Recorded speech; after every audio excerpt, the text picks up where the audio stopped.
river. Goalkeepers, nervous strikers, they'll deliver. Crowd roars erupted, you can feel the quake.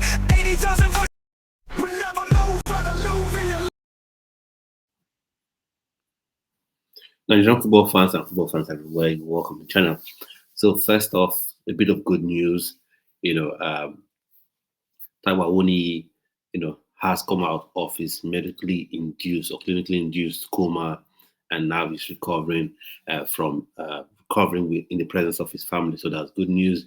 In case you haven't got details of it, of what actually happened, he had an injury in a Premier League game, and it was misdiagnosed initially, and then it was discovered by the medical team of Nottingham Forest that he needed to have an immediate abdominal surgery, which he did, and then there was a need to medically induce a coma, and then now he's come out of that medically induced coma, and now he's recovering with his family. So that's good news, very, very good news. I think everyone must have had him in their thoughts and prayers. So thoughts and prayers to him and his family from the Ugama Football Channel. And I'm sure everyone that watches this channel as well. Now let's dive into different things we want to talk about. Now, Victor Osimhen, record breaker.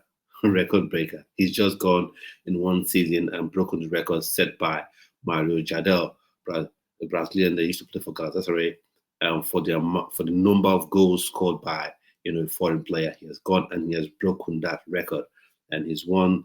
He scored 2 goals for them as they won the Turkish Cup after 5 years. So that's an amazing return, amazing result for Galatasaray and for him as well. He's gone there because sometimes players go on loan to clubs and then the fans wish that the player never ever joined them. But he's gone there. He's indebted himself to the fans. He's sort of embedded himself into the lifestyle in Turkey, lifestyle of the club, and more importantly, on the pitch, has really performed. He scored well over 30 plus goals and assists this season. So amazing performance by Victor Osimhen. And obviously the league title is already sewn up. It's just a question of formality right now. So he's gone there and has won 2 trophies. So amazing Victor Osimhen. Now, from a Nigerian perspective, what we are hoping is, or what we believe is, this will translate into the Unity Cup if he gets to play. I'm not quite sure, but if he gets to play the Unity Cup, it translates into it, and also transfers, more importantly, to the World Cup, to the World Cup qualifiers. So that's one thing that we are hoping, actually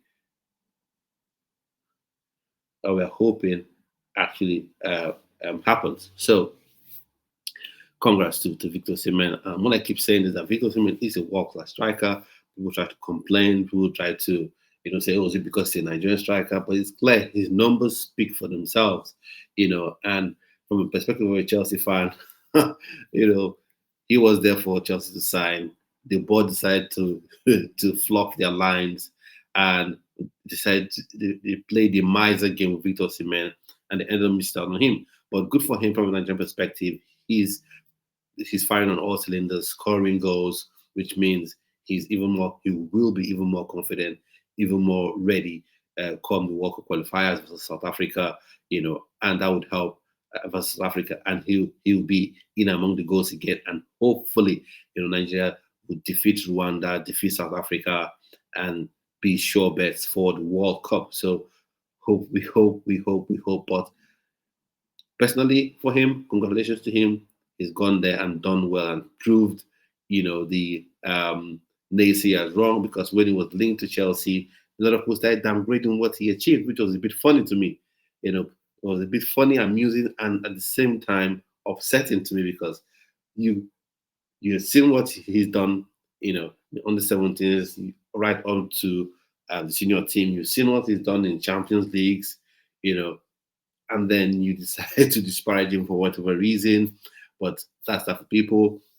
When they're talking about his club move, some reports say Chelsea are now in contact with his camp.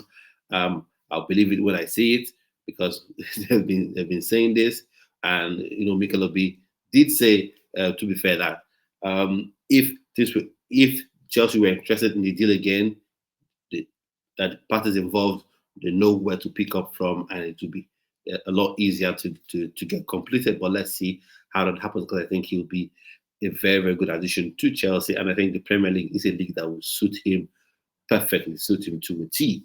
And now, the one thing that we have to talk about in this video is the AFCON, under 20 AFCON, that is, where Nigeria will be taking on the South African side, called the Amajita. Will be taking on the South African side later on today. I think in about less than an hour's time, we're taking on South Africa. So let's see how that goes. I think the Super Eagles, the Flying Eagles haven't been that great in this tournament for sure, because usually I am ultra confident going into any game versus South Africa. But this game, not so much, because the team, like I said, the way they've been constituted has been poor.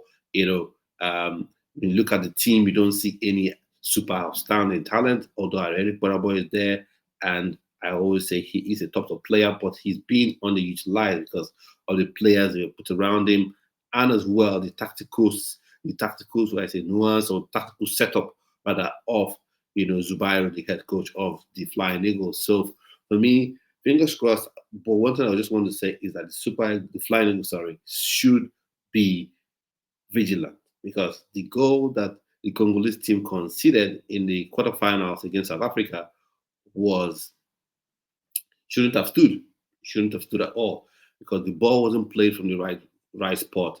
It was just thrown onto the pitch and kicked. It wasn't kept on any of the lines, in that 6-yard area in the 18-yard box. So that goal shouldn't have stood, but the goal stood. So you're playing against South African side, you have to be ultra vigilant and be careful not to lose balls. And that's one fear I have going into this game, because in other games I've watched on the 20 sides, they've had very poor pass completions, and you see a teammate very close by, yet the player, his teammate in the Flying Eagles, who's for some reason been unable to complete the pass, and the opener will latch onto that, and that has been the strength of the South Africans. Because I think, in my personal opinion, the Congolese side, were the better side. They were far better than South Africa in terms of brilliance on the ball, in terms of how they manipulated the ball, in terms of how they progressed their attack, progressed their play. I think they were the better side. But give credit to South Africa because of how they have a structure. We're going to be tough to beat. We'll play a robust, pragmatic football, and then we'll hit you on the break, and we'll score that way. And that's what football is all about: the different ways to play, the different ways to win a game of football. So hopefully, let's see how it goes. Hopefully, this Flying Eagles can, come up with a win in this game, maybe win 2-1. And I just hope and pray sincerely that, because they don't just say, "Oh, we're going to go to penalty," because somehow they were able to win the penalties against Senegal. So penalties have never and will never be a strategy, because when you get to penalties, it's lottery, man. It's 100% a lottery. There is no guarantee in penalties. So I've come to the end of this video. So, but before I go, I've talked about 3 topics today. Taiwo Woniyi, send your messages and prayers to him. If you have his X handle, you can send good wishes to him.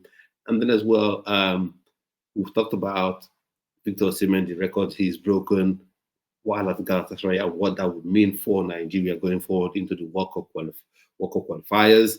So what are your thoughts and opinions on that? And this AFCON, under 20 AFCON semi-final, Nigeria taking on South Africa. I'd like to know your thoughts and opinions on that in the comment section.